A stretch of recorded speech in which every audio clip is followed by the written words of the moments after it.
सकाळी उठल्यावर त्यांना आपल्या दरवाजाच्या बाहेर या साड्या दिसल्या. प्रत्येक घरासमोर अशा साड्या ठेवण्यात आलेल्या होत्या. घराघरातल्या महिला या साड्या हातात घेऊन थेट रस्त्यावर आल्या. मित्र हो, निवडणूक आणि पैसा या एका नाण्याच्या दोन बाजू झालेल्या आहेत. मतदानासाठी पैसा देणं आणि घेणं सुद्धा अगदी सामान्य बनून गेलंय. देणाऱ्यालाही लाज वाटत नाही आणि घेणारेही लाजत नाहीत. आता बघा, महापालिका निवडणुकीमध्ये तर पैशाचा धो धो पाऊस पडला नव्हे, कोसळला आणि अनेक जण या पावसामध्ये चिंब झाले. आता आपल्या निवडणूक आयोगानं आज या निवडणुकाचा अगदी अपेक्षेप्रमाणे निकाल लावून टाकलेला आहे. या निकाल लावला गेला असला तरी सुद्धा दोन घटनांची चर्चा मात्र अजूनही सुरू आहे आणि आणखी काही दिवस ही चर्चा होत राहील. उमेदवारांनी मतदारांना आकर्षित करण्यासाठी, मतदारांची मतं आपल्यालाच मिळावी यासाठी जे करायचं ते सगळं केलं आणि जे करू नये तेही सगळं केलं. निवडून येण्यासाठी कोणी किती पैसा उधळला, कशा पद्धतीनं खर्च केला, कुठं कुठं काय काय वाटलं, या सगळ्या गोष्टीची चर्चा आता चौकात चौकात होताना दिसते.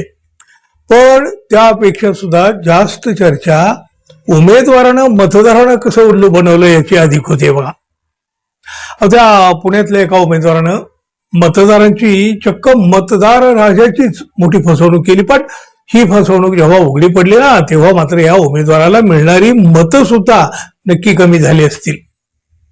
या पठ्ठ्यानं मतदारांना आकर्षित करण्यासाठी चक्क चांदीच्या वाट्या आणि चमचे अशा भेटवस्तू मतदारांना दिल्या. चांदीच्या भेटीमुळे मतदार खुश झाले, पण त्यांचं हे समाधान अधिक काळ नाही टिकू शकलं. मतदानाच्या आधीच या चांदीचं पितळ उघडं पडलं. उमेदवारांना दिलेल्या या चांदीच्या वाट्या चांदीच्या नव्हत्याच मुळी त्या वाट्या खऱ्या चांदीच्या नाही, केवळ चांदीचं कोटिंग केलं असल्याचं निदर्शनास आलं. वसंत मोरेंच्या कार्यकर्त्यांच्या हे सगळं प्रकरण लक्षात आलं. मग नंतर या तपासाच्या दरम्यान त्याच्या वाहनातून राष्ट्रवादी काँग्रेसचे झेंडे, म्हणजे अजित पवारांच्या पक्षाचे झेंडे, पॅम्पलेट्स, त्याचबरोबर चांदी सदृश्य वाट्या आणि बरंच काही सामान आढळून आलं. या प्रकरणी पोलीस स्टेशनमध्ये अजामीनपात्र गुन्हा देखील दाखल केला गेला. या प्रकरणामध्ये खोट्या चांदीच्या भेटवस्तू देऊन मतदारांना आकर्षित करण्याचा प्रयत्न करण्यात आल्याचा आरोप करण्यात आलेला आहे. एका गाडीतून काही वस्तूही जप्त केल्या गेल्या. त्यामध्ये लाल रंगाची एकूण 314 चौकोनी आकाराची लहान लहान पाकिटं आणि प्रत्येक पाकिटामध्ये एक चांदी सदृश्य धातूची वाटी, एक चमचा, त्याचबरोबर राष्ट्रवादी काँग्रेस पक्षाचं नाव, घड्याळाचं चिन्ह, इतर माहिती असलेली एकूण 24 कागदी पॅम्पलेट्स, राष्ट्रवादी काँग्रेस पक्षाचं नाव, चिन्ह, झेंडे, यातल्या बघा 2 झेंड्यावर तर प्रकाश विठ्ठलराव कदम असं नाव सुद्धा छापलेलं होतं. मतदारांना उल्लू बनवण्याचा हा एक मोठा प्रयत्न उघडकीला आला आणि या उमेदवाराची त्रेधा तिरपीट उडाली. त्यामुळं निकालापेक्षा सुद्धा या घटनेची अधिक चर्चा होऊ लागली. बघा, दुसरी अशाच पद्धतीची पण यापेक्षा बरीचशी काही वेगळी असणारी घटना अकोला महापालिकेतली. इथल्या निवडणुकीमध्ये उमेदवारानं रात्रीच्या अंधारात लोकांच्या दारात चक्क साड्या नेऊन टाकल्या. त्यावेळी लोक झोपलेले होते. सकाळी उठल्यावर त्यांना आपल्या दरवाजाच्या बाहेर या साड्या दिसल्या. प्रत्येक घरासमोर अशा साड्या ठेवण्यात आलेल्या होत्या. घराघरातल्या महिला या साड्या हातात घेऊन थेट रस्त्यावर आल्या. बघा, जास्तीत जास्त 100 रुपये किंमत असेल अशा दर्जाच्या या साड्या होत्या. अत्यंत सुमार दर्जाच्या साड्या बघून महिला सुद्धा अधिक खवळल्या. कुणीतरी आपल्याला 100-150 रुपयाची साडी देऊन आपलं अनमोल मत मिळवायचा प्रयत्न केलेला आहे हे त्यांच्या लक्षात आलं. याचा मोठा राग सुद्धा या महिलांना आलेला होता. देऊन दिल्या तर साड्या अशा साड्या आम्ही घेतो. दारात टाकलेल्या साड्या घेऊन घराघरातल्या महिला रस्त्यावर आल्या. या साड्या फाडल्या, टरा फाडल्या.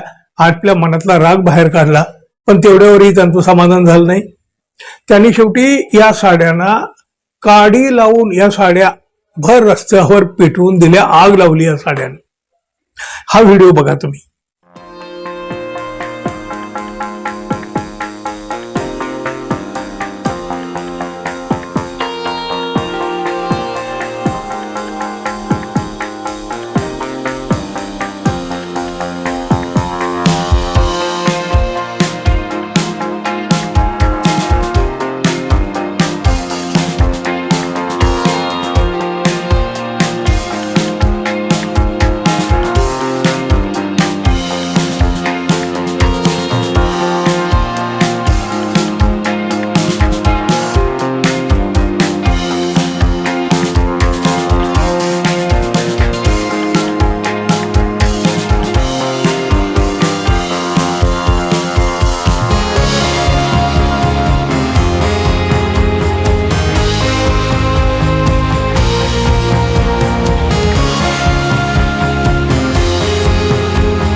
हे असं निवडणुकीत वारे माप पैसे उधळणारे जसे आहेत तसं मतदारांची फसवणूक करून मतं मिळवणारेही काही आहेत ना.